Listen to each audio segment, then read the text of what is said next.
Seryoso ba yan? Linawagin ko lang yung asawa na lalaki na tambay, yun ang pala desisyon. Ayaw niya.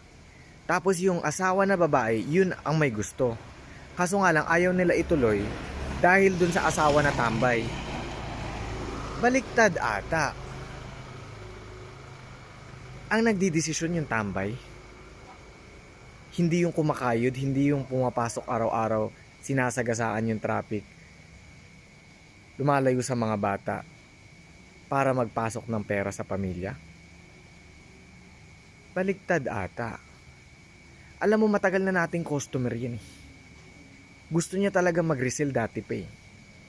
Tapos sa totoo lang, ayaw niya na dun sa trabaho niya. Gusto niya magnegosyo. Hindi lang siya makaalis dun sa trabaho niya o lumipat ng ibang trabaho dahil dun sa health benefit, yung health card para sa mga bata. Kausapin ko na lang. Tawagan ko na lang yung asawa na babae. Pero baliktad ata. Ang nagdidesisyon yung tambay. Hindi yung nagpapasok ng pera. Baliktad eh, no? Sige, salamat sa pagsabi dito. Kausapin ko na lang.